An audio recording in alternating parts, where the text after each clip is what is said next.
ان کی شہادتوں پہ، ان کی قربانیوں پہ کسی کو سیاست کی اجازت نہیں دی جا سکتی۔ اگر ابھی بھی کسی کو شک ہے کہ ہم کہاں کھڑے ہیں تو میں سوالات لینے سے پہلے آپ کو فیلڈ مارشل سید عاصم منیر کے ان تاریخی الفاظ کی جانب توجہ دلانا چاہتا ہوں جو خیبر پختونخوا میں فیلڈ مارشل نے فروری 2023 میں پشاور پولیس لائن دھماکے میں پولیس کے افسران اور اہلکاروں سے بات چیت کرتے ہوئے کہے تھے۔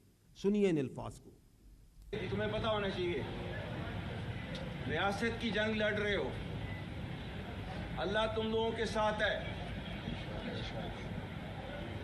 ٹھیک ہے، کیونکہ تم لوگ اللہ کی جنگ لڑ رہے ہو، اس کے ساتھ نہیں ہے،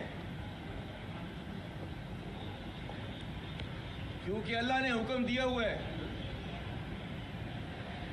یہ مولوی صاحب کھڑے ہیں، ان کو پتہ ہوگا، انما جزاء الذین یحاربون اللہ ورسولہ وَيَسْعَوْنَ فِي الْأَرْضِ فَسَادًا أَن يُقَتَّلُوا آگے کیا ہے أَوْ يُسَلَّبُوا أَوْ تُقَطَّعَ أَيْدِيهِمْ وَأَرْجُلُهُم مِّنْ خِلَافٍ أَوْ يُنْفَوْا مِنَ الْأَرْضِ۔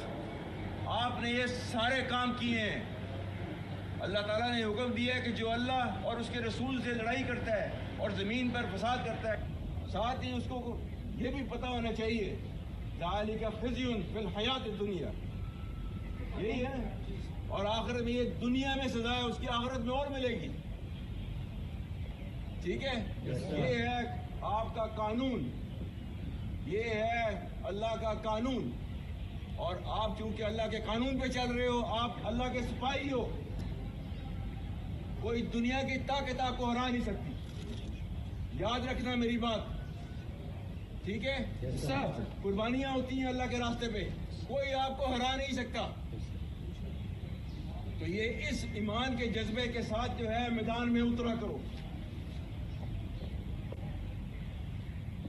ٹھیک ہے۔ پاک فوج پوری ہر وقت جو ہے آپ لوگوں کے ساتھ ہے،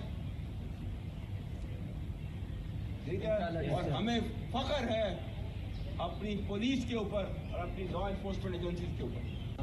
کے پی پولیس زندہ باد، پاکستان آرمی زندہ باد، پاکستان زندہ باد، گڈ شاباش، پاکستان زندہ باد، پاکستان زندہ باد، پاکستان زندہ باد، پاک زندہ باد۔ 2023 میں بھی ہم یہاں کھڑے تھے، آج بھی ہم یہاں کھڑے ہیں۔ پاکستان زندہ باد رہے